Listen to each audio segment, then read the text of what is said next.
Exercise 1.6 question number 1। फटाफट से pen pencil निकाल के शुरू हो जाओ। पहला पार्ट है हमारा फाइंड 64 1/2। इससे पिछली वीडियो में बताया था मैंने कि कभी भी अगर तुम्हारी पावर फ्रैक्शन में हो तो उसे सॉल्व कैसे करते हैं। लॉज ऑफ एक्सपोनेंट्स वीडियो थी हमारी।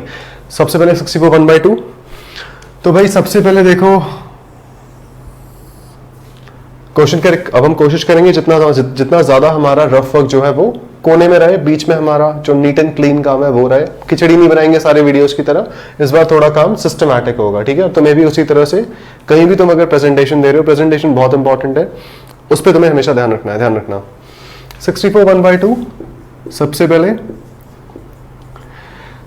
हमें पता है यूजुअली कि अगर किसी की भी पावर 1/2 में है तो उसका मतलब है कि हमें उसका स्क्वायर रूट निकालना है। या तो तुम इसका स्क्वायर रूट निकाल के इसकी पावर को चिपका दो। दूसरा तरीका जो मैं बताने जा रहा हूं, जो ये इसकी पावर दिख रही है फ्रैक्शन में, इसको कन्वर्ट करो होल नंबर में। किसमें? होल नंबर में। देखो कैसे करना है फटाफट से। सबसे पहले जो बड़ा सा नंबर दिख रहा है 64, इसको कन्वर्ट करो छोटे से छोटे नंबर में, इसकी सिंपलेस्ट फॉर्म में जैसे तुम कर सकते हो, ठीक है।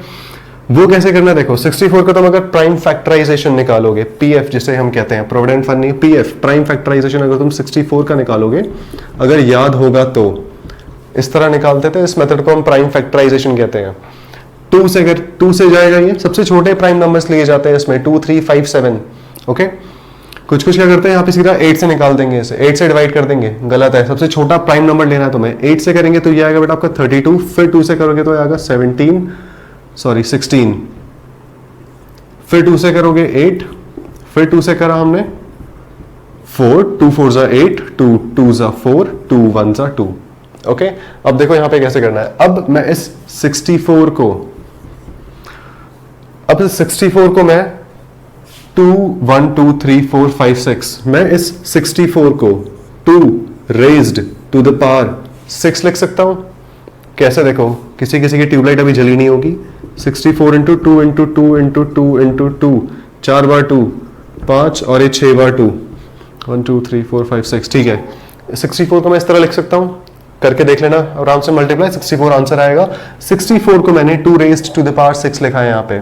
इसके बाद ऊपर 1/2 भी तो बचा है, इसको भगा थोड़ी दोगे घर से। अब 6 इंटू 1/2, एक फॉर्मूला पढ़ा था हमने, उसको हम लिखेंगे यूजिंग, राइटिंग थोड़ी ठीक कर लेना। एक हमने लॉ पढ़ा था, a की पावर अगर m है और उसकी पावर अगर n है तो इसको हम कैसे सॉल्व करते हैं, दोनों पावर्स को मल्टीप्लाई कर देते हैं। ओके, जब ऑलरेडी इसके पीछे पड़ा हुआ है और इसको भी कोई दिक्कत नहीं तो शादी करा दो दोनों की, सिंपल बात खत्म। शादियां बहुत कराता हूं मैं। चलो, अब इसके बाद सेम तुम यहां करोगे। 6 के ऊपर 1/2 की पावर है, कैसे मल्टीप्लाई करोगे इसे? 6 इंटू 1/2। ओके, ध्यान रखना ये सब कुछ अभी पावर में हो रहा है, नीचे मत ले आना इसे ग्राउंड फ्लोर पे, ठीक है। शादी करके घर ऊपर ले रखा है इन्होंने, वहां अपने घर ऊपर दे रखा है इनको। इसके बाद काटोगे इन्हें, 3 हो जाएगा, ये हो जाएगा 2 रेज्ड टू द पावर 3। बेटा 2 रेज्ड पावर 3 की वैल्यू आती है 8, यानी 2 इंटू 2 इंटू 2। ये स्टेप तुम लगा सकते हो अलग से अगर लगाना हो तो फाइनली देखो, अगर 64 का स्क्वायर रूट निकालते, 64 का स्क्वायर रूट निकालने का भी एक अलग मेथड होता है, तुम वो आराम से सीख चुके हो ऑलरेडी 8th क्लास में। याद ना हो तो दोबारा आ जाएगा 9th क्लास में तुम्हारा। तुम उस तरह से निकाल सकते हो, या तो दूसरा तरीका, सबसे इजी मेथड यही है। इसीलिए हम लॉज पढ़ते हैं। इन लॉज नहीं है, ये लॉज हैं, ठीक है। इसलिए हम लॉस पढ़ते हैं। लॉस क्यों पढ़ते हैं? ताकि हमारे फॉर्मूले, हम उस फॉर्मूले को चिपका के फटाफट से आंसर निकाल दे, टाइम बर्बाद ना हो। अगला पार्ट करते हैं फटाफट से, जो है हमारा 32 1/5। अगला पार्ट है हमारा 32 raised to the power 1/5। Second part 32 raised to the power 1/5। वहां मैंने कोने में इसका प्राइम फैक्टराइजेशन कर रखा है। 32 का तुम पीएफ अगर निकालोगे तो तुम्हारा आएगा 2 raised to the power 1/5। Okay, ये हो जाएगा 2 raised to the power 5, sorry 2 raised to 5। क्यों? क्योंकि कितनी बार आया? 5 बार आया 2 को 5 बार मल्टीप्लाई करो करके 32 तुम्हारा आंसर आ जाएगा। अब 1/5 भी बची है ऊपर पावर, इसको छोड़ मत देना। बिना दूल्हे या दुल्हन के शादी नहीं होती है, ध्यान रख लेना। 2 5 इंटू 1/5। इसके आगे लिख देना रीजन, रीजन हमेशा लिखा करो using a raised to the power m raised to the power n a raised to power m into n। Okay, दोनों को हमने मल्टीप्लाई कर दिया, अगर पावर के ऊपर पावर होती है तो दोनों को मल्टीप्लाई कर दिया, सेम 5 से 5 कट गया। इसको हमेशा ना ब्रैकेट में लिखा करो, ध्यान रखो, इसको हमेशा तुम ब्रैकेट में लिखो।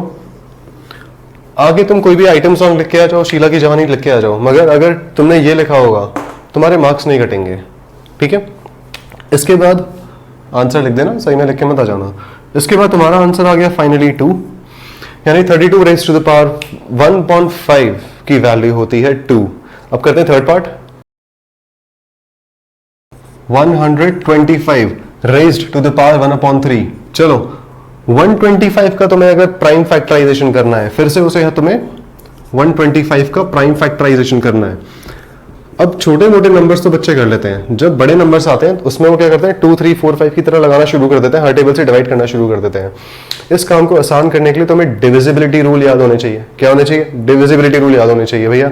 2 का डिविजिबिलिटी रूल नहीं लगेगा, लास्ट में 0 या कोई इवन नंबर नहीं है। 3 का डिविजिबिलिटी रूल चेक करने के लिए क्या करते हैं बताओ? वीडियो पॉज करके जरा कमेंट करो फटाफट से। याद तो होगा नहीं, जिनको याद है, जिनको नहीं है वो भी सुन लो। तीनों नंबर्स को प्लस करके, यानी 5 + 2 + 1 कितना हो गया 8। क्या 8 डिवाइड होता है 3 से?